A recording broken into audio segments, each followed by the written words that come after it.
When we come to chapter 13, and we're looking at verse 20 now, we're still seeing the dialogue or the rebuttal that Job has to his friend Zophar.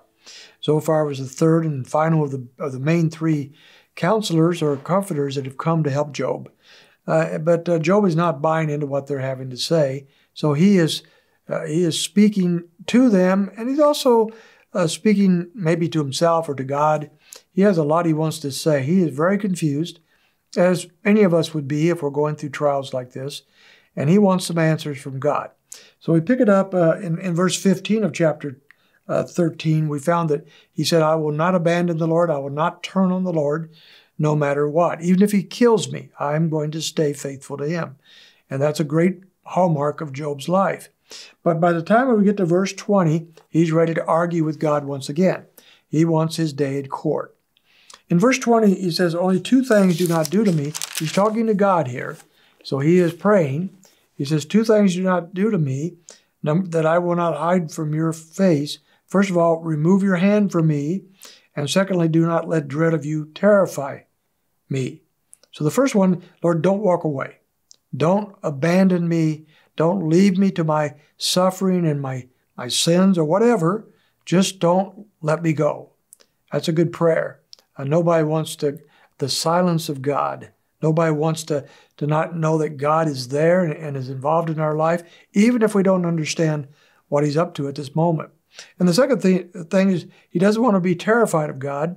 He wants to be able to actually speak his mind, to lay out his case before the Lord without being in such terror that he's not able to do so. So that's the beginning of his request. And then he moves on to verse 23. Now here he lays out his case. He says this, now how many are my iniquities and sins? Make known to me my rebellion and my sin. Why do you hide your face and consider me your enemy? So as he opens up his case with God, he says to the Lord, I want you to show me my sins.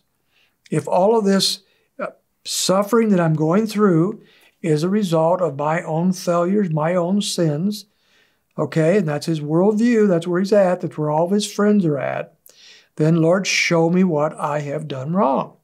Show me my sins. Don't hide from me. Let me know where my rebellion is, because I don't see it. I don't see my defiance. I want to know. And that's, to a certain degree, that's good, except that he has misunderstood how God deals with people, but he wants to know if there is an evil way in him. And now that isn't particularly a problem. In chapter 14, as we drop down, he's still talking, and in verses 1 and 2, he starts talking about the temporary nature of humanity. Man who is born of woman is short-lived and full of turmoil. Like a flower he comes forth and withers, he also flees like a shadow and does not remain. So for whatever reason, he goes to the temporary nature of human beings. He knows we don't live forever. He knows we have a short lifespan, and he speaks of that here. And so he is concerned about the life he's living now and the misery he's going through, and he doesn't want to live that way. But he goes on, and dropping all the way down to verse 14, he says, if a man dies, will he live again? All the days of my struggle I will wait until my change comes. So he knows he's going to die eventually. He knows his end is coming. And his issue is he's asking the question, if a man dies, will he live again? Now, a little later on in the book, next week, we will get what he actually believes on that subject. So he has a better answer than what he seems to be implying here. But nevertheless, at this particular point, Job perhaps is in such despair that he's questioning what life is like after this life. He knows he's going to die. We're all going to die. And then what is kind of his question. But he ends the chapter in a desperate note of lack of hope.